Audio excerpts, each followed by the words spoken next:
அவர் வந்து இப்போ சமீபத்தில் 2 நாளைக்கு முன்னாடி ஒரு வீடியோ போட்டிருந்தார் சமூக வலைத்தளங்கள்ல. என்னுடைய வாக்களிக்கக்கூடிய அந்த அந்த இதையே எடுத்துட்டாங்க, என் பேரே இல்லை ஓட்டர் லிஸ்ட்ல அப்படின்னு சொல்லிட்டு ஒரு பகிரங்கமான ஒரு குற்றச்சாட்டை வந்து தேர்தல் ஆணையத்தின் மீதும் இந்திய அரசின் மீதுமே அவர் அந்த குற்றச்சாட்டை எழுப்பி இருந்தார்.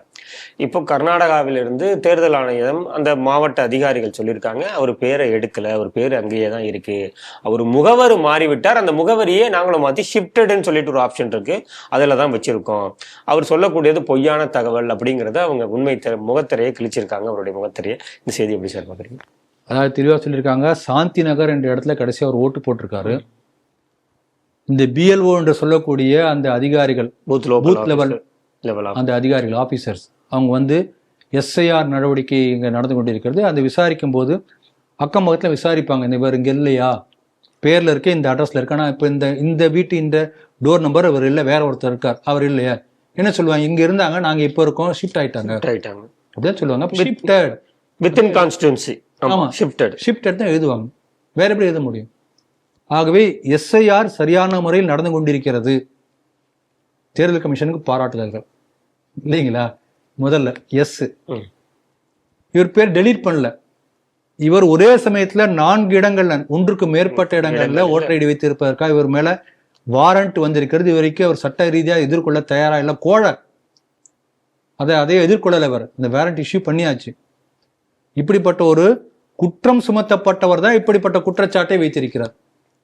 இப்ப இந்த ஷிஃப்டட் என்று போட்ட உடனேயே இவர் ட்வீட் பண்ணியிருக்கார்.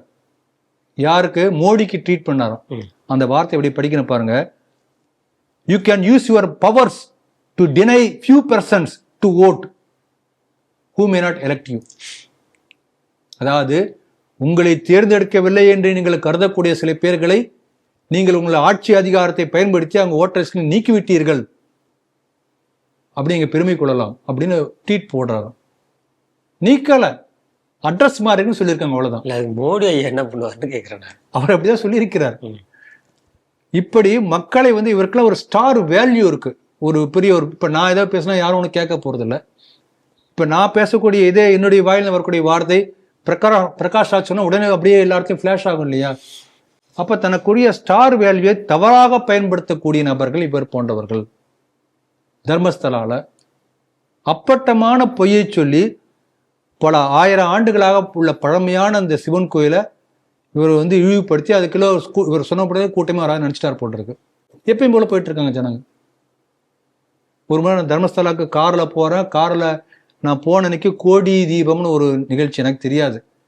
நாங்கள் போறோம், போயிட்டு ஊருக்கு வெளியில 7 கிலோமீட்டருக்குள்ள உள்ளே போக முடியல, அவ்வளோ கூட்டம். ஆமா. அப்புறம் போனோம், சரி கொஞ்ச தூரம் போயிட்டு வெளியில வர முடியல, ஒரு சந்து வழியா பூந்து வெளியில வரணும், அதுக்கு 4 மணி நேரம் ஆச்சு. அப்ப அந்த அளவுக்கு கூட்டம் வரக்கூடிய பிரசித்த பெற்ற ஒரு ஆலயத்தை இழிவுபடுத்தணும் ஒரே ஒரு தனிநபர் முடிவு பண்ணி சர்ச்சு துணையோட 2-3 பேருக்கு காசை கொடுத்து பொய் ஸ்டேட்மெண்ட் கொடுத்து கோர்ட்ல ஒரு கேஸை போட்டு, அப்படிப்பட்ட ஒரு கன்னிங் வெனமஸ் ஆள் தான் இந்த பிரகாஷ் ராஜ். சினிமான வில்லனா நடிப்பார், ரொம்ப அழகாக நடிப்பார். பல இடங்கள்ல அவருடைய வில்லன் காட்சி நல்லா ரசிப்பேன், நல்லா அது பொருத்தமா இருக்கும். இதே போல இதற்கு முன்பு தமிழ் சினிமால நம்பியார்னு ஒருத்தர் வில்லனா நடிப்பார். ஆனா நிஜ வாழ்க்கையில அவர் பெரிய ஒரு ஒர்ஷிப் பண்ண வேண்டிய ஒரு ஹீரோ. ஐயப்பன் கோயிலுக்கு நிறைய வேலைகள் செஞ்சிருக்கார், ஒரு பெரிய ஆன்மீக அன்பர்.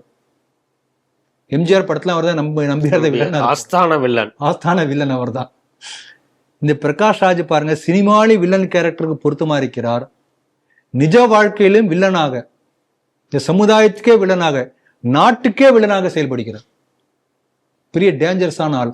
ஆகவே இவர் தான் பாருங்க அந்த தர்மஸ்தலா மட்டும் இல்லை, இப்ப இந்த ஜந்தர் மந்தருக்கு போறார், காக்ரோச் பார்ட்டியோட நாட்டை துண்டாடக்கூடிய சக்திகள் எங்க இருந்தாலும் அங்க போய் ஆஜராகி அவர் வந்து அவருக்கு ஆதரவு கொடுக்கிறார். அதனால உளவுத்துறை இவரை கண்காணிக்கணும், இவர் இந்த மாதிரி செயல்களை செய்கிறார் என்று பார்க்கணும். ஒரு மிகப்பெரிய ஒரு பொய்யை சொல்லி ஒரு பெரிய இன்ஸ்டிடியூஷன், எலெக்ஷன் கமிஷனா இருக்கலாம், தேர்தல் அல்லது சுப்ரீம் கோர்ட், இதெல்லாம் இன்ஸ்டிடியூஷன்ஸ். இந்த பிரேக்கிங் இந்தியா ஃபோர்ஸஸ்லாம் என்ன பண்ணும் பார்த்தீங்கன்னா, முதல்ல வந்து இப்படிப்பட்ட அரசு நிறுவனங்கள் மீது நம்பகத்தன்மையை சீர்குலைக்க முதல்ல முயற்சி பண்ணும். அப்போ நம்பிக்கை போயாச்சுன்னா நாட்டின் மீது ஒரு அவநம்பிக்கை வரும், அப்போ நாட்டை உடைக்க முடியும். அப்படிப்பட்ட பிரேக்கிங் இந்தியா ஃபோர்ஸஸுக்கு ஒரு ஆர்வலராக, அவர்களால் ஃபேஸாக, முகமாக இவர் இருக்கிறார். அதனால் இவருடைய நடவடிக்கைகளை உளவுத்துறை கூர்ந்து கவனித்து இவர் மீது கடுமையான நடவடிக்கை எடுக்க வேண்டும். இன்னும் வெறும் பொய் மட்டும் சொல்லலை, நாட்டின் மீது ஒரு அவநம்பிக்கை ஏற்படுத்தியிருக்கிறார் தன்னுடைய ஸ்டார் வேல்யூ பயன்படுத்தி. அதனால அப்படிப்பட்ட முயற்சி எடுக்க வேண்டும் என்று கேட்டுக்கொள்கிறேன்.